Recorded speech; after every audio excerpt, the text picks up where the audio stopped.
오늘 본문의 시작은 이제 예수님께서 바닷가에 계실 때 많은 무리들이 예수님께 나와서 그 예수님 앞에 서는 모습입니다.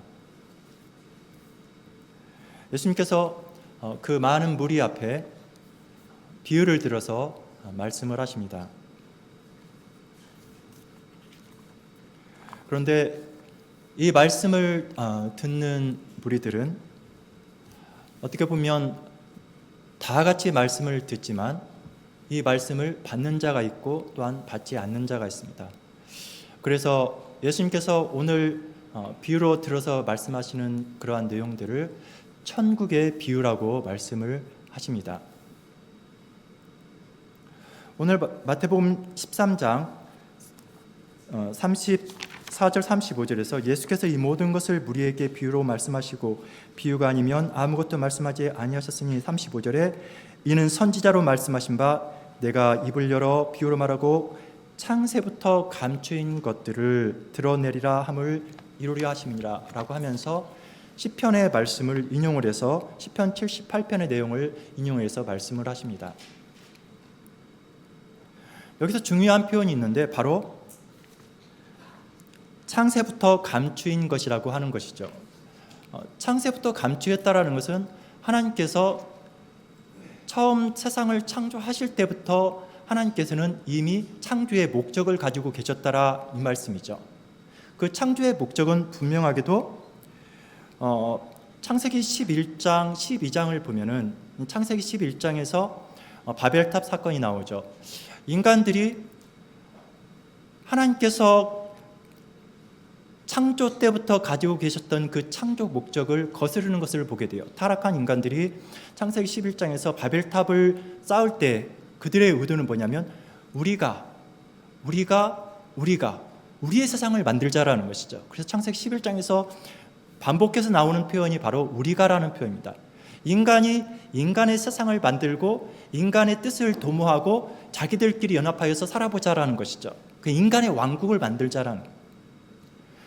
그러나 하나님께서 창세기 12장에서 아브라함을 부르시고 아브라함에게 내가 너에게 복을 주어 내가 너에게 즉 하나님께서는 인간들이 인간의 왕국을 만들고자 한 그것을 파하고 그리고 하나님의 처음부터 창조 때부터 계획하셨던 그 창조 목적을 아브라함을 통해서 이루시려고 하시는 것이죠. 아브라함의 씨를 통하여서 정확하게는 이것이 이미 하나님께서 세상을 지으시기 전부터 하나님께서는 가지고 계셨던 목적인데 그 창조 목적은 바로 하나님의 나라, 천국이라 이 말씀이죠. 우리는 천국이라고 하면은 우리 배왕교회 성도님들이야 이제 그러지 않으시겠지만 많은 한국교회 성도님들은 천국 하면은 앞으로 장차 오는 나라 그리고 그곳에서는 아무런 고통도 없는 나라 그래서 심지어 하나님하고 상관이 없어도 누군가가 죽으면은 천국에서 영면하시기를이라고 하면서 어떤 그런 복을 빕니다. 천국이 어떤 곳이죠? 왜 천국이죠? 하나님이 계시기 때문에 그렇죠. 하나님이 계시는 나라예요. 하나님이 계셔서 뭐 하는 곳이죠? 하나님께서 말씀하신 하나님이 지으신 인간과의 관계는 하나님은 말씀하시는 분이시고 인간은 하나님께서 하나님의 형상으로 만들어서 하나님을 들을 수 있겠다 이 말이죠. 그래서 창조주와 피조물의 관계는 창조주는 말씀하시는 분이고 피조물은 듣는 자입니다. 이것이 바로 하나님의 나라예요. 다르게 표현하면 하나님의 통치죠. 하나님의 통치는 무엇으로 하는 것입니까? 하나님의 말씀으로 하는 것이죠. 그래서 오늘 예수님께서 그 바닷가에 모인 무리들을 향하여서 귀 있는 자는 들으라 라고 말씀을 하죠. 우리가 이미 백왕교회는 이 요한계시록을 얼마 전에 다 살펴보셨습니다. 거기에서 계속해서 하시는 말씀 중에 하나가 반복되는 표현 중에 하나가 성령이 우리에게 너희에게 하는 말씀을 들으라는 것이죠. 귀에 있는 자는 들으라는 것이죠. 오늘 본문에 보면은 많은 무리들이 예수님께 나왔지만 어떤 이들은 들을 귀가 있고 어떤 이들은 들을 귀가 없는 자들이 있다라는 것을 보게 됩니다. 그래서 즉 두 부류의 사람들인 것을 볼 수 있게 돼요. 지금 이 천국 복음을 예수님께서 전하는데 지금 누구에게 전하는 것이죠? 거기에 모인 모든 무리들, 즉 언약 백성들에게 말씀을 전하고 있어요. 이 언약 백성들 가운데는 그 말씀을, 그 언약을 믿고 신실하게 그 말씀에 순종하는 자들이 있고 따르는 자들이 있고, 아니면 자, 오늘은 저 예수가 무슨 말을 하는지 한번 들어보자 라고 하면서 자기들의 기준에 맞추어서 예수님의 말씀을 거르는 자들이 있어요. 자기들이 원하는 말을 해주는가 안 해주는가 하는 것을 듣는 자들이 있다 이 말이죠. 하나님의 언약의 말씀에 대해서 신실함이 없고 거기에 대해서 반감을 가지고 그것을 자기의 줄로 재어보려고 하는 자들이 있다 이 말이죠.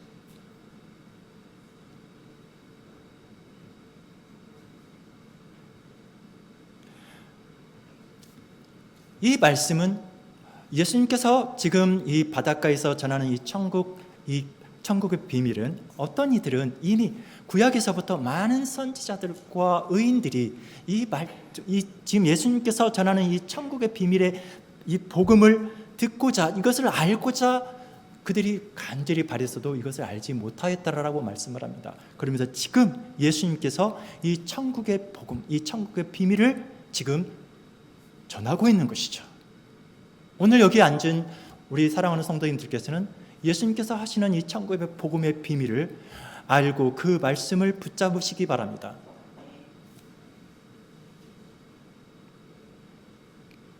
그래서 그 천국의 비밀에 대해서 천국은 이와 같다라고 하면서 예수님께서 쭉 그 비유들을 말씀해 주십니다. 첫 번째로는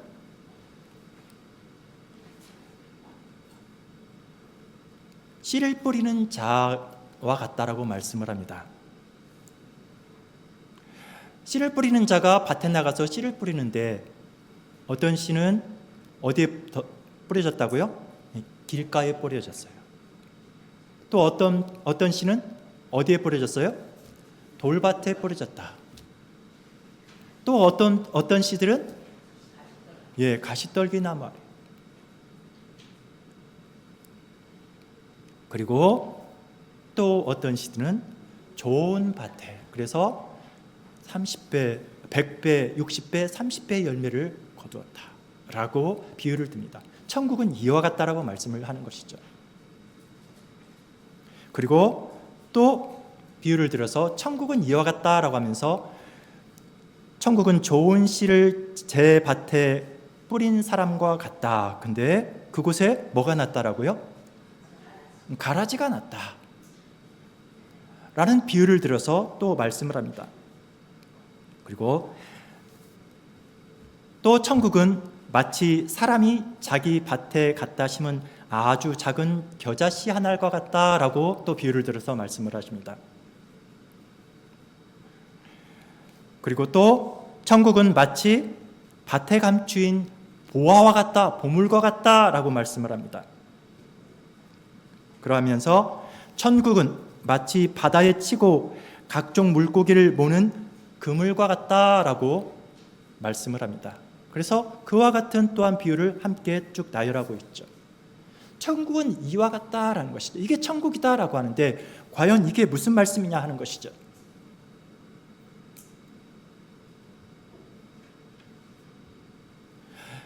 예수님께서 이렇게 말씀을 하시니 제자들이 나와서 주님, 왜 이렇게 비유로만 말씀하시는 거예요? 도대체 무슨 말인지 모르겠습니다. 예수님이 대답하시기를 천국의 비밀을 아는 것이 너희에게는 허락되었지만 저 사람들에게는 되지 않았다. 그러니까 너희가 있고 저희가 있는 것이죠.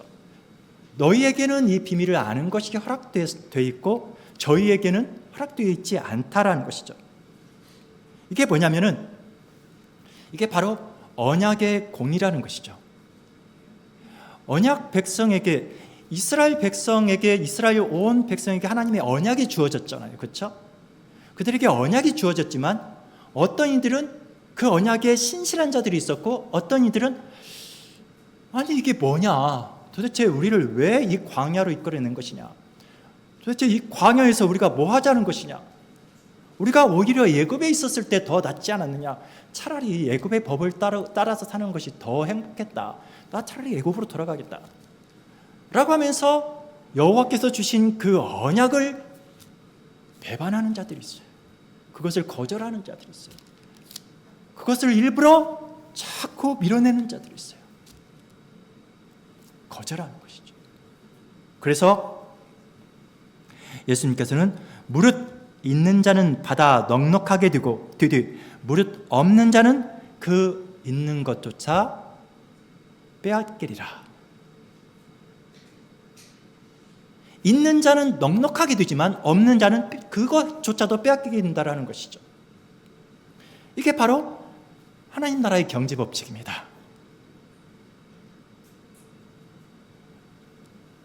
하나님 나라의 언약 백성들은 하나님의 언약을 들으면 그 말씀을 듣는다라는 것은 그냥 단순히 귀로 들었다가 아니에요. 듣는다라는 그 말의 의미가 그 말을 붙잡고 그 말씀에 그대로, 마치 25장에서 달란트 비유가 나오는 것처럼,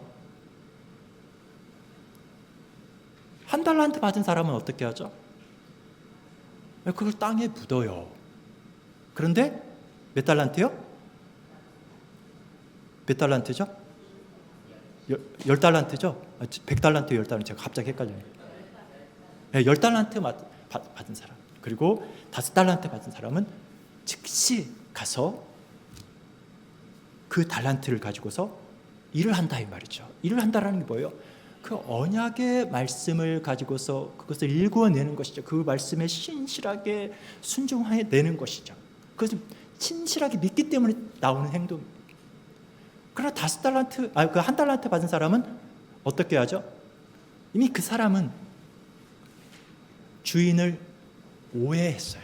주인에 대한 모든 것들을 왜곡해서 주인을 알았어요. 그래서 주인을 악한 자로 생각을 해요. 그러니까 주인의 뜻을 따를 마음이 없는 거예요. 자기의 임의적인 방법을 택해요.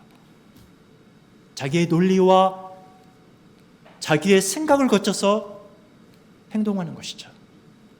그러다 보니까 그 언약을 어떻게 해요? 그 달란트를 묻어버리는 거예요.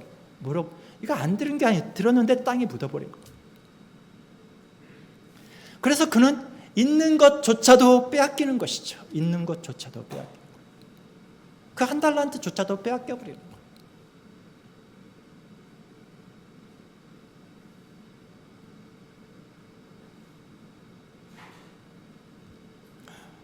우리는 이런 착각에서 벗어나야 됩니다. 나 하나님의 복음을 들었어. 나 믿어. 거기서 멈추면 되지 않는다는 것이, 믿는다라는 것은 우리가 지난주 이종근 목사님의 설교를 통하여서 우리가 무엇을 들었죠? 우리는 사실상 모두가 다 죄인이라는 것을, 철저하게 죄인이라는 것을 들었습니다. 그렇죠? 어떻게 보면 여기에 나와 있는 모두가, 아무도 이 죄에서 벗어나는 사람이 아무도 없어. 바울조차도 그렇게 고백을 하고 있습니다. 살아남을 수 있는 자가 아무도 없죠. 그럼에도 불구하고 우리는 성령의 은혜로 말미암아 우리는 이 순종의 시작, 이 믿음의 시작을 하는 사람들이에요. 우리가 믿음이 막 커서 대단해서 우리가 여기 있는 사람들이 아니잖아요. 우리는 믿음의 시작을 했을 뿐이에요.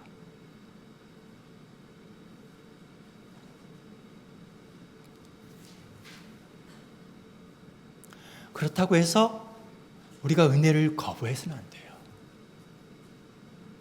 이 믿음의 시작조차 없이 그래 나 믿었어, 그리고 거기에서 머무르면 안 된다는 것이죠. 하나님의 언약을 땅에 묻어버리면 안 된다는 것이죠.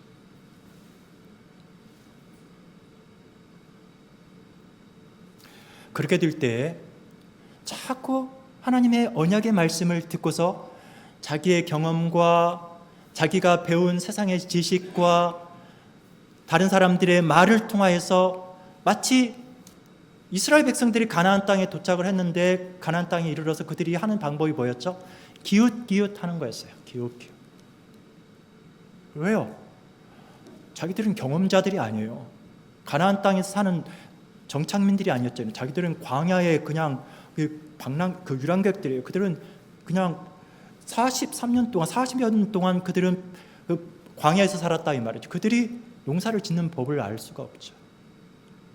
그들의 부모님 세대는 애굽에서 무엇을 배웠을지 모르지만 그 다음 세대들은 그렇지 않죠. 그러니까 농사를 짓고 잘 살아가는 철기 문화를 가지고 살아가는 저 가나안 민족들을 통해서 저렇게 살아야 먹고 살 수 있구나 하는 것을 그들은 배우는 것이죠. 그게 옳다라고 생각하는 거예요. 그것을 가지고서 하나님의 말씀, 하나님의 언약을 자꾸 해석해내려고 하니 하나님의 말씀이 어떻게 돼요? 자꾸 밀쳐지는 거예요. 밀쳐지는 거예요. 성령께서 역사하지 않습니다. 성령으로 역사하기를 멈추십니다.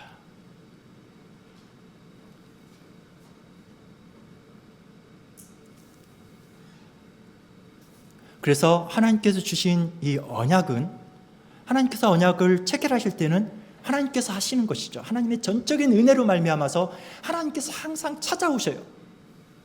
예굽에 400여 년 동안 포로로 잡혀 있는 그들을 하나님께서 찾아오셔요.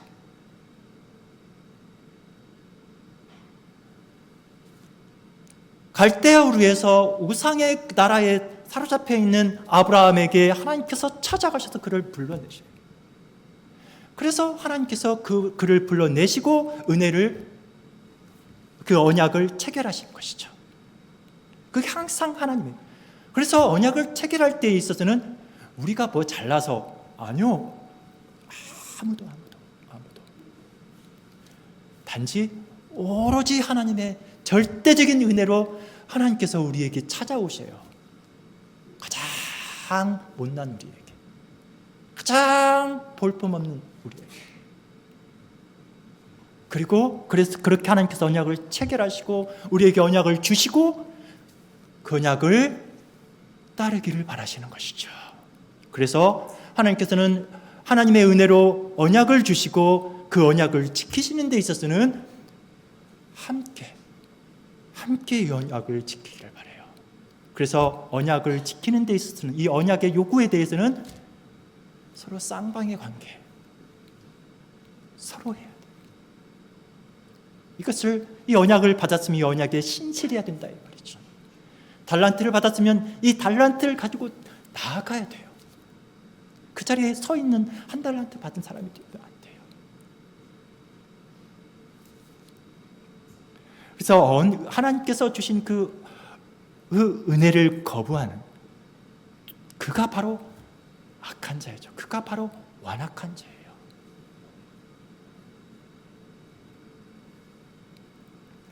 이렇게 완악한 자들에 대해서는 성령께서 깨닫게 하시는 일을 중단하십니다. 멈추십니다. 얼마나 무서운 일입니까? 자, 이제 예수님께서 제자들에게 이 천국의 비유가 무슨 말인지 말씀을 해주십니다. 비유라는 것은 원래 이 천국의 비밀 이렇게 하니까 비밀이야. 그래서 이거 아무도 알 수 없어. 이렇게 우리가 생각할 수가 있어요. 비유라는 것은 왜 비유를 들죠? 비유는 학교에서 선생님이 학생들에게 자 내가 그래? 그 말을 못 알아듣겠어. 그럼 내가 비유를 들어서 말을 할게 라고 할 때는 그보다 더 어렵게 말하기 위한 것이 아니잖아요. 그렇죠? 그보다 더 쉽게 말하기 위한 거예요. 예수님께서는 사실상 그 사랑하는 그 언약의 백성들에게 이 말씀을 듣고 이해하기를 바라시는 것이죠. 그래서 비유로 계속해서 반복적으로 여러 비유를 들어서 말씀하시는 거예요. 그럼에도 불구하고 완악한 자들에게 있어서는 그 쉬운 비유가 알아들을 수 없는 비밀이 되는 거예요. 이 비밀이라는 이 표현은 다른 한편으로는 원어적으로 하나의 신비라는 표현도 있어요. 그래서 천국의 비밀이라고 할 때 그것이 이 완악한 자들에게서는 이것이 감추어지지만, 그러나 이 복음을, 이 하나님의 이 천국 복음을 듣는 자들의 이거 마음을 열어서 하나님 앞에 납작 엎드리고 이 복음을 받아들이는 자들에게서는 천국이 놀라운 신비로 열리는 거예요. 놀라운 신비로. 자, 그래서 사랑하는 성도님들, 지금부터 전하는 이 천국의 비밀이 성도님들을 알아듣지 못하게 하는 그 어려운 비밀이 아니라 정말로 천국의 신비를 알아가는 그런 귀한 시간 되시기 바랍니다. 첫 번째, 예수님께서 비유를 들어 씨를 뿌렸어요. 근데 그 씨가 첫 번째 어디에 떨어졌다고요? 길가에 떨어졌다고요. 길가에. 이 말씀은 무슨 말씀이냐고 말씀을 하셨냐면, 길가에 떨어진 씨앗이라는 것은 말씀을 들었는데 그 말씀을 듣자마자 누가 와서요?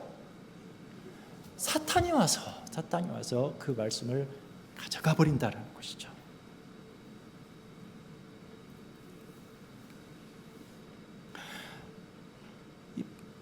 복음을 듣는데 이 복음이 아닌 거예요. 성령께서 그 사람에게 복음을 전하게 하고 성령께서 그에게 복음을 선포하시는데도 불구하고 성령을 거부하는 거예요. 일부러 성령을 회방하는 거예요.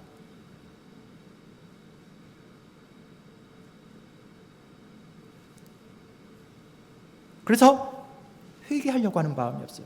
이 복음을 들으면 어떤 현상이 나타나면, 주님, 나를 불쌍히 여기소서. 나는 죄인입니다.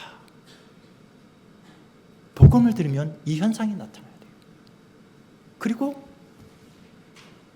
오 하나님, 감사합니다.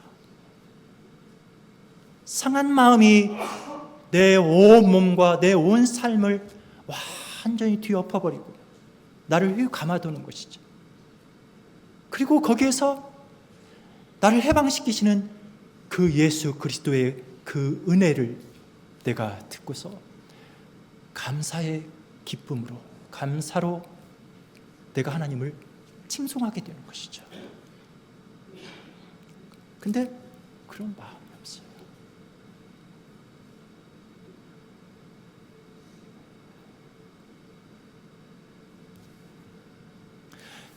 그래서 성령을 회방합니다.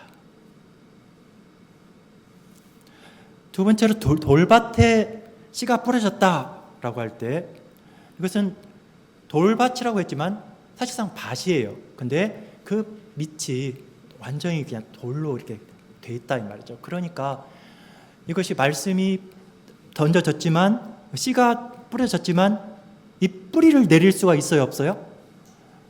뿌리를 내릴 수가 없어요.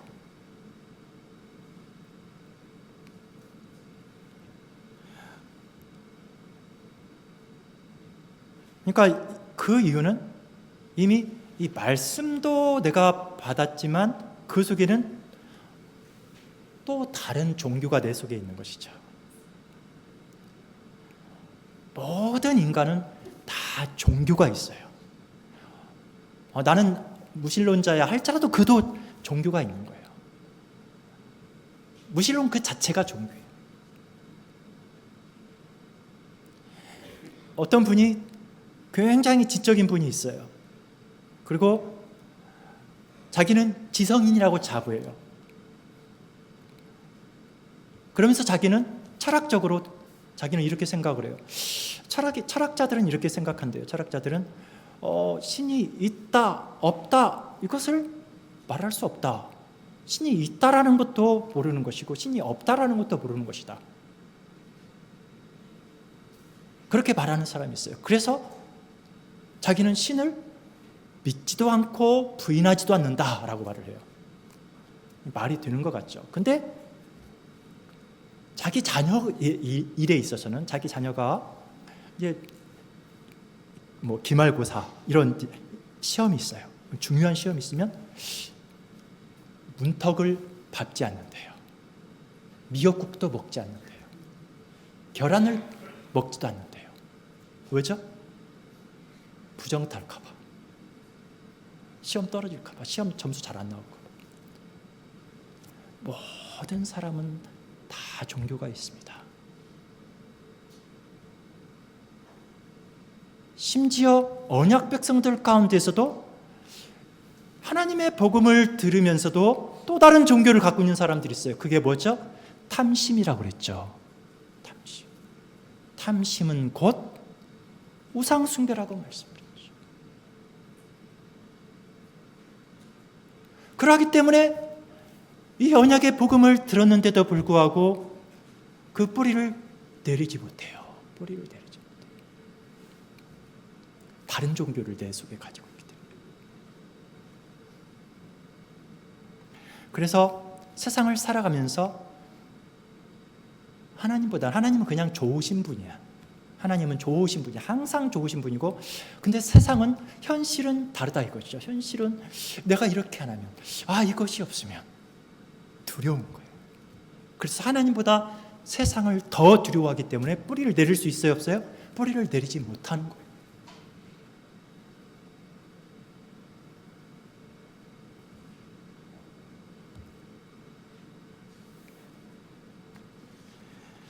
그리고 이제 씨를 뿌렸는데 씨가 어디에 뿌려졌어요? 가시밭에 뿌려졌어요. 가시밭에. 엉겅퀴가 나고 가시가 자라요.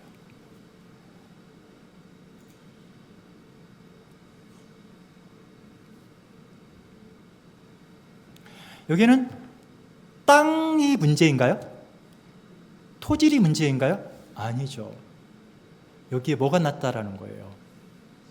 네, 가시가 자라서 이것이 이미 좀 이렇게 싹을 돋우고 좀 머리를 내밀고 좀 자라보려고 했는데 가시와 엉겅퀴가 내 온 영양분을 다 빨아먹고 하늘에 그 내려오는 그 빛을 다 차단해버려요.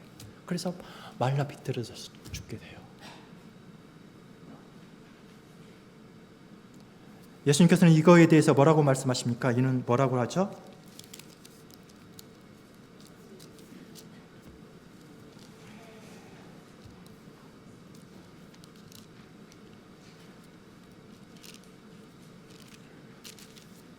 가시떨기에 뿌려졌다는 것은 말씀을 들으나 세상의 염려와 재물의 유혹에 말씀이 막혀 결실하지 못하는 자요. 열매를 맺을 수가 없는 것이죠. 뭐 때문에요? 재리의 유혹, 재물에 대한. 자, 아간에 대해서 들으셨죠, 지난주에. 아간은 재물을 보자마자 어떻게 했어요? 말씀을 버려버려요. 하나님의 계명을 버려버려요. 재물을 보자마자 재물에 대한 그 탐심.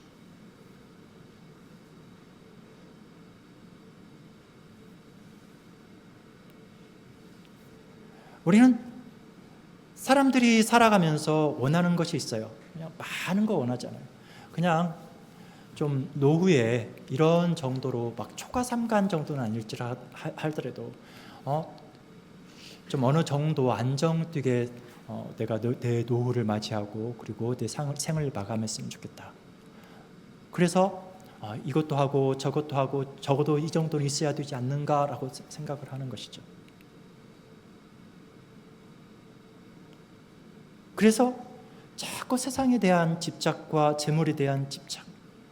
그래서 어떻게 하면은 이 재물을 좀 더 늘려서 나도 좀 노후를 대책을 세우고 내 자녀들도 내가 내 사후에도 안정되게 살아갈 수 있을까 하는 거에만 생각을 해요.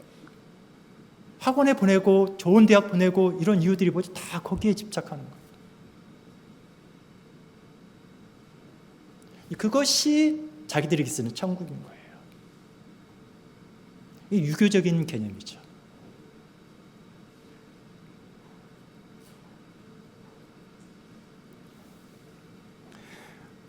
그들에게 성령께서 역사하심을 그쳐버린다라는 것이 문제가 있습니다.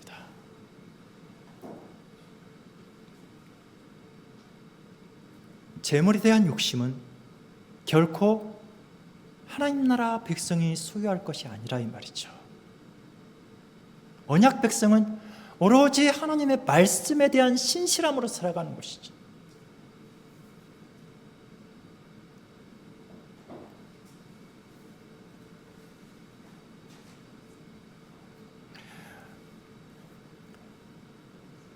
그래서 우리는 하나님께서 주신 이 언약의 계명들을 우리가 듣고 우리의 온 마음을 누구를 향해야 되죠?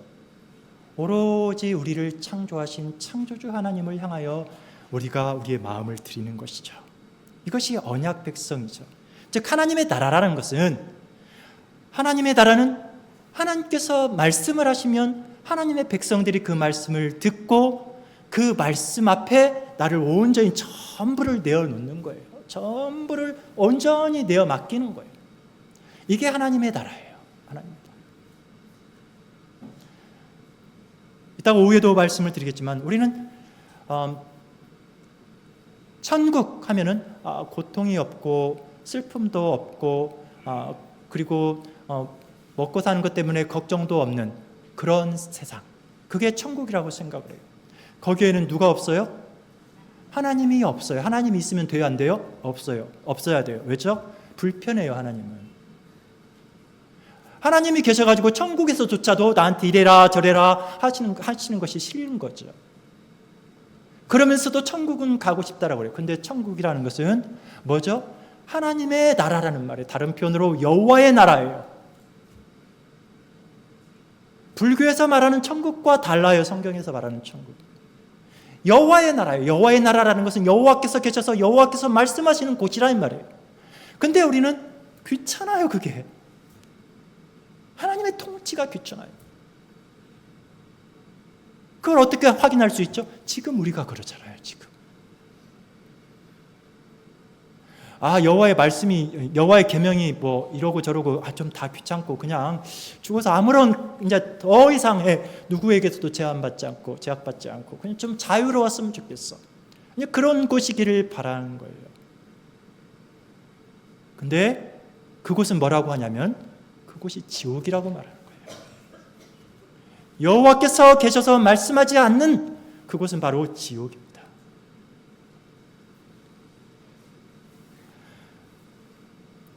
우리는 세상의 가치관으로 자꾸 하나님의 말씀을 접하려고 하다 보니까 한 달란트 맡은 사람처럼 하나님을 자꾸 왜곡해요. 그 천국을 자꾸 왜곡해 내버리는 것이죠.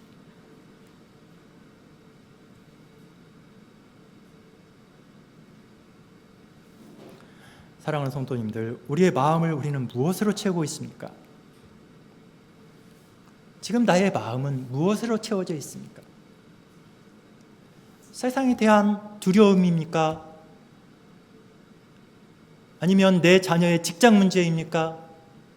아니면 지금 내가 다니는 직장에서 내가 어떻게 될지 모르는 것에 대한 두려움입니까? 아니면 지금 내가 가지고 있는 이 재물에 대한 두려움입니까?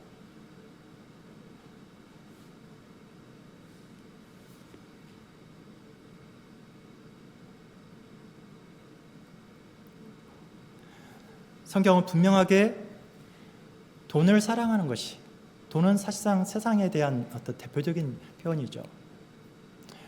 사탄이 예수님을 시험할 때 그 장면은 사탄이 아담을 에덴 동산에서 시험하는 장면과 흡사합니다. 그게 뭐죠? 지금 현재 우리를 시험하는 것과 똑같은 거예요. 똑같아요.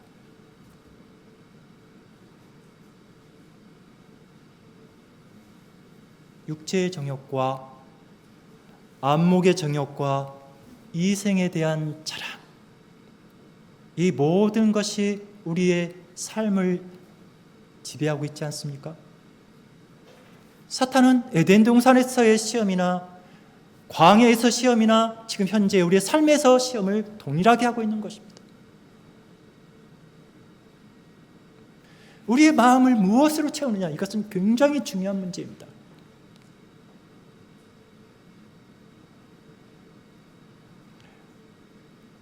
잠언 4장 23절에서 그래서 내 지키는 것 가운데 내 마음을 더욱 지킬 것이니라. 대저 이로부터 생명의 모든 근원이 나옴이니라.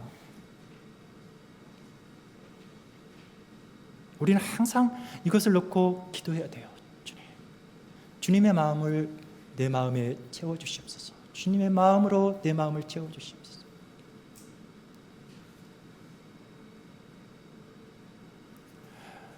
우리의 마음에다가 자꾸 어떤 육체의 정욕을 자꾸 채워 넣으면 뭐가 나오죠?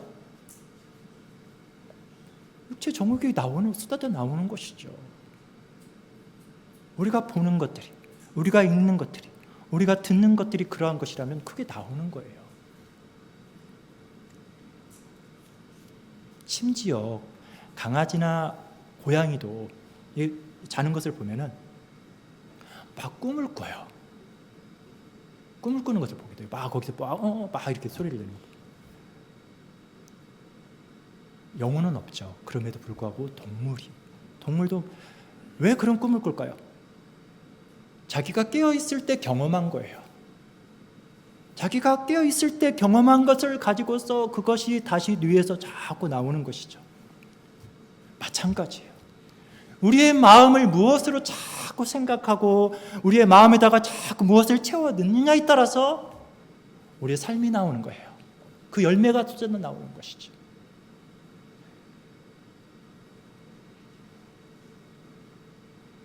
거기다가 재물에 대한 욕심을 채워 넣으면 당연히 그것이 쏟아져 나오는 것입니다. 그러나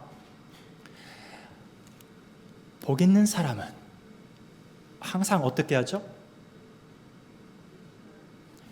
여호와의 말씀을, 우리 백왕교회 성도님들은 이 말씀 잘 아시잖아요. 그렇죠? 우리가 직장에 갈 때 뭘 가지고 가라고요? 교리를 가지고 가라고요. 출근할 때 도시락을 들고 가듯이, 요즘은 도시락 안 들고 가지만 도시락을 가지고 가듯이 교리를 가지고 가라고요. 우리는 항상 하나님의 말씀에 항상 붙들려 사는 사람들이어야 됩니다. 그렇게 훌륭한 다윗도 물론 그도 뒤를 낱낱이 고백을 했죠. 그도 주야로 밤과 낮으로 시시때때로 여호와의 말씀을 묵상하여만이 그가 왕으로서 역할을 할 수 있고 그가 하나님의 언약 백성으로서 살아갈 수 있음을 그는 시편 1편을 통해서 고백했습니다. 이것이 언약 백성이 살아남을 수 있는 유일한 방법입니다.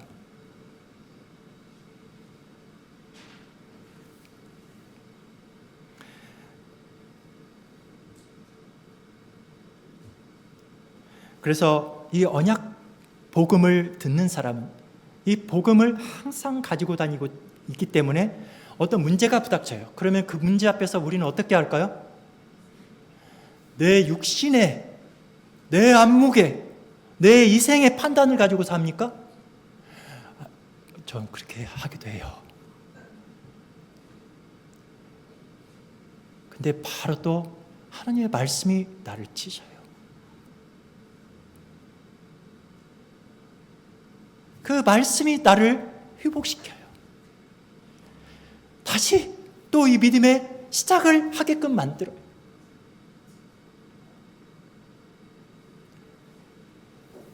우리의 현실이라는 것은 날마다 마귀가 우는 사자처럼 우리를 공격하는 현실이에요. 요한계시록에서 보았던 것처럼 우리는 광야로, 교인은 광야에서 살아가는 사람들이에요. 근데 그 광야에 누가 내려갔어요? 마귀가요. 사탄이 우리를 집어삼키려고. 우리는 이 영적 전투에서 단 한순간도 벗어날 수 없어요. 그래서 우리는 항상 하나님의 말씀으로 우리가 무장하지 않으면 우리는 도저히 살아남을 수 있는 기회가 없어요.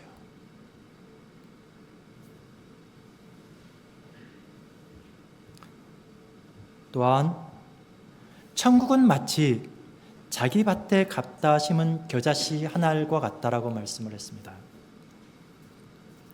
자, 겨자씨는 어떤 것과 같은 거냐면, 어떻게 보면 깨 있죠, 깨. 그러니까 제주도 가보시면 뭐가 있죠? 유채밭이 있죠. 유채밭이 있어요. 근데 이스라엘에서는 겨자씨, 그러니까 유채밭을 상상하시면 돼요. 근데 그보다 좀 더 아주 잘 자란 유채밭이라고 생각하시면, 근데 이스라엘에서는 유채밭 개념이 없어요. 그것을 일부러 밭에다가 심어가지고 그것을 가꾸어서 곡식으로 쓰는 나라가 아니었다 이 말이에요. 겨자씨는 하나의 밭의 길가에 그냥 이렇게 자라는 잡초에 불과한 거예요. 우리나라하고 좀 다르죠. 근데 어느 미친 농사꾼이 그 씨를 밭에다가 갖다가 심자 이 말이에요. 그래서 천국은 마치 이 사람과 같다고 하는 거예요. 이 농부와 같다라고 하는 거예요. 그러니 이 농부는 제정신이에요? 제정신이 아니에요? 제정신이 아니죠. 그게 하나님 나라의 신비예요. 하나님께서는 이 농작물이 아닌데 이것을 자기 밭에다가 갖다 심었다 이 말이에요. 자기 밭에다가. 남의 밭에다가 갖다가 하는 그런 것도 아니고, 그것을 그냥 길가에 그냥 흔한 이 잡초, 거기에서 그 씨 하나를 갖다가 자기 밭에다가 갖다 심었다 이 말이에요.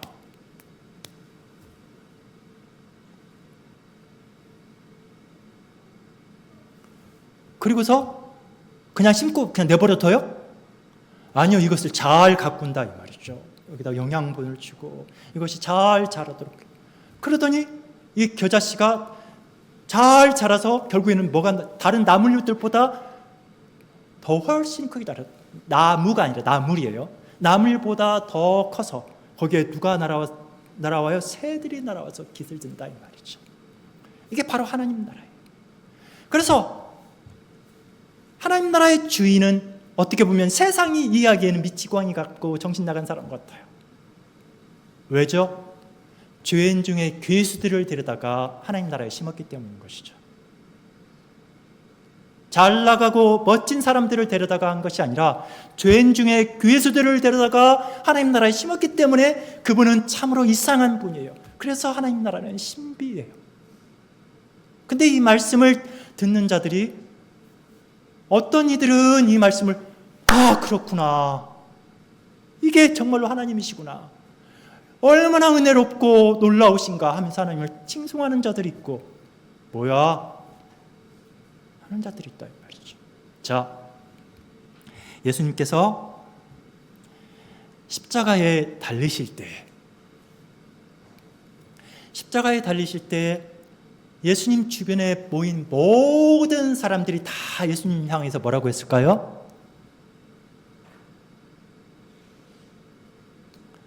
아이고, 한번 십자가에서 내려와봐. 그럼 내가 너를 믿을게. 왜죠? 십자가는 가장 나쁜 놈이 거기에 매달리는 것이니까.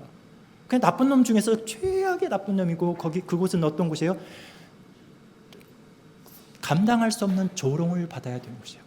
십자가는 조롱의 상징이에요. 수치의 상징.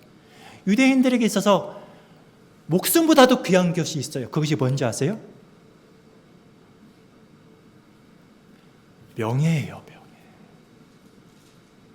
우리 한국 사람들도 예전에 그랬죠, 우리 양반들. 목숨보다 중요한 명예를 완전히 땅바닥에 짓밟아버리고 조롱의 그 십자가의, 그 수치의 십자가를 지금 십자가에 매달렸다 이 말이죠. 그러니까 그 부끄러운 그 십자가에서 그 못을 빼어버리고 내려와라. 너는 구원하는데 다른 사람들은 구하는데 너는 구원하지 못하느냐? 좀 논리적으로 해봐 좀. 그러면 믿겠다라는 것이죠. 조롱은 거부하는 거예요. 어떻게 그런 십자가를 우리가 믿을 수 있겠냐 이 말이죠. 그러나 예수님은 그러실 수가 없었어요. 왜 그렇죠? 우리를 향한 사랑 때문에 그런 것이죠. 자, 이따가 그 다음에 또 무슨 비유가 나오죠? 네, 좋은 씨를 갖다 심은 사람과 같아요. 근데 밭에다 갖다 심었는데 누가? 원수가 와가지고 거기다가 뭘 뿌려요? 가라지들을 뿌려요. 그러니까 종들이 와가지고 뭐라고 합니까? 주인님, 뭐 웬일입니까? 이렇게 밭에 이렇게 가라지들이 많이 났죠? 무슨 일이죠? 라고 해요. 자, 그것도 다 뽑아내버릴까요? 라고 하니까 주인이 뭐라고 하죠? 내버려둬라. 그러다가 어떻게 될까봐? 알곡조차도 다칠까봐 내버려두라는 것이죠.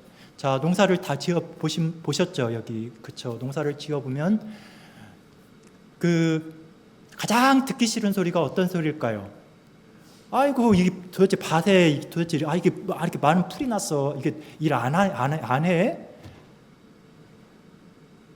농사꾼에게 있어서 가장 기분 나쁜 표현들이죠. 도대체 농사를 어떻게 지었길래 이 모양이야? 밭이 왜 이렇게 완전 풀밭이야? 근데 풀도 아니고 뭐예요? 가라지가. 즉 이것은 뭐 하는 거예요, 지금? 주인에게 있어서 엄청난 모욕 문제이죠. 주인이 지금 굉장히 수치 가운데 처해 있어요. 근데도 주인이 어떻게 했다라는 거예요? 내가 그 수치를 다 감당하겠다라는 것이죠. 누구를 위해서요? 알곡을 위해서.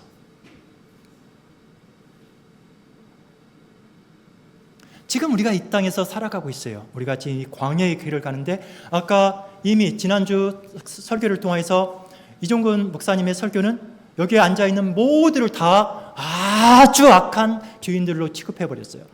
본인조차도. 그럼 저희 한무리교회는 저희도요.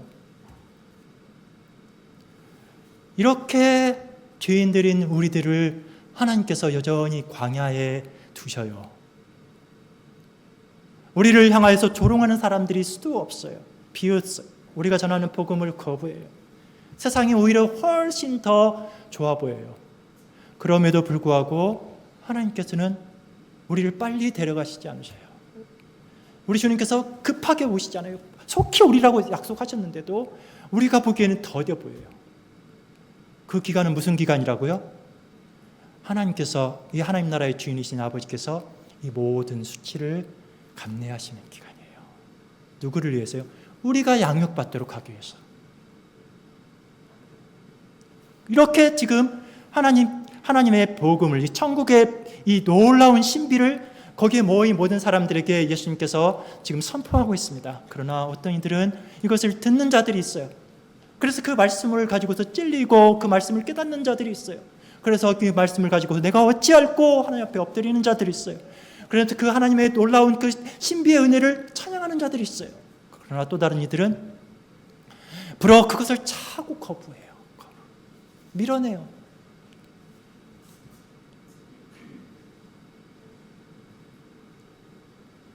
그러면 그냥 내가 때가 되면 내가 어느 시기가 되면 내가 더 교회에 열심히 다닐 거고 하나님 말씀도 내가 더 순종할 거야. 내가 조금만 더 있다가 지금은 때가 아니야. 그럴까요? 하나님도 그러실까요? 아니요. 오늘 비유를 통해서 하나님 나라는 그런 곳이 아니라고 분명히 말씀을 하고 있습니다. 뭐가 있다라고 말씀하시죠? 반드시 심판이 있다라고 말씀을 합니다.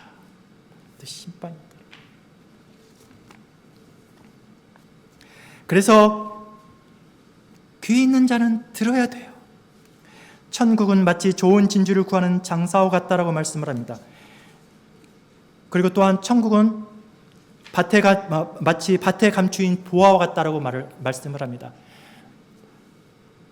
자, 말씀을 줄여야 되는데 내용은 많아서 다음에 또 어쨌든 짧게 말씀을 이제 요약하는 쪽으로 가겠습니다.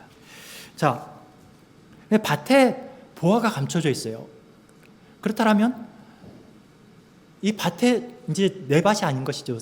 사꾼이죠. 이제 그 밭을 빌어서 쓰는 사람이겠죠. 근데 이스라엘 문화에서는 그 밭을 소유한 사람이 그 보물도 소유할 수가 있어요.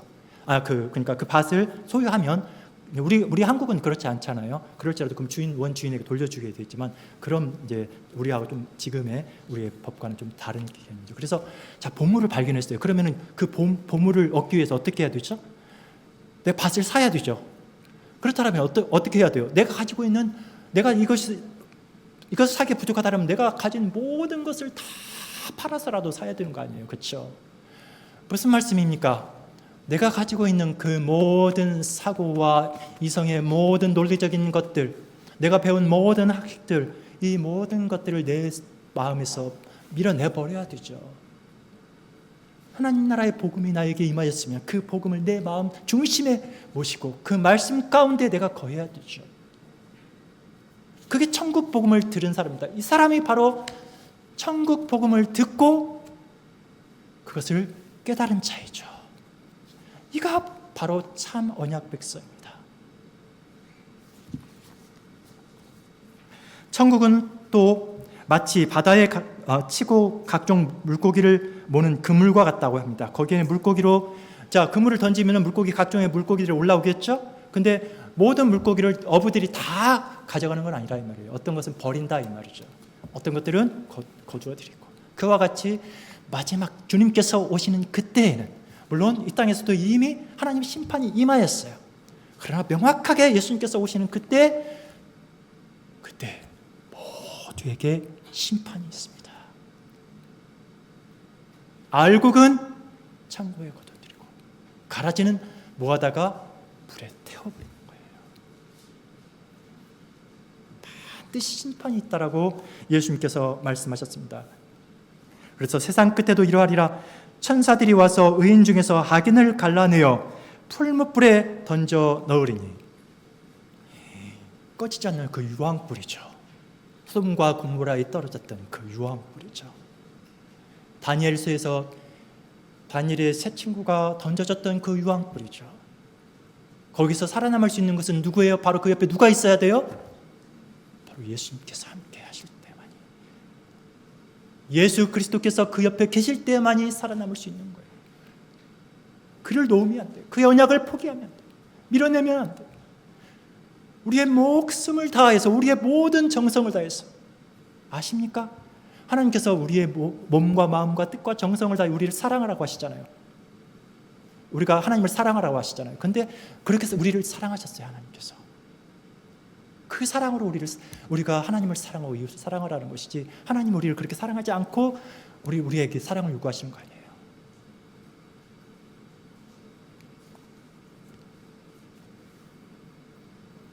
그래서 52절에서 예수께서 가라사대 그러므로 천국의 제자된 서기관마다 마치 새 것과 이 것을 곳간에서 내오는 집주인과 같으니, 서기관마다 창고에서 새 것과 애 것을 이렇게 합당하게 내오는 사람처럼 우리에게 하나님의 이 언약의 말씀을 자꾸 마음 중심에 이렇게 세워 넣어야 우리의 현실 가운데서 이 문제가 닥치면, 저 문제가 닥치면 거기에 합당하게 하나님의 말씀을 가져다 끌어낼 수 있는 것이죠.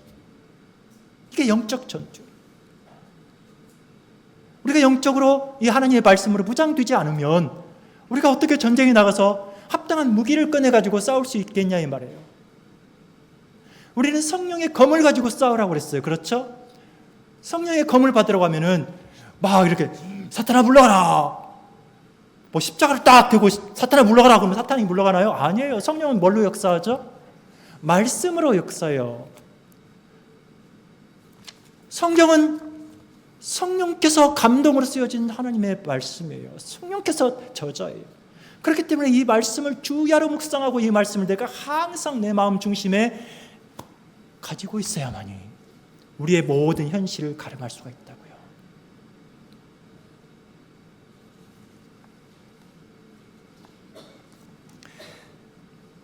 그때 의인들은 자기 아버지의 나라에서 해와 같이 빛나리라.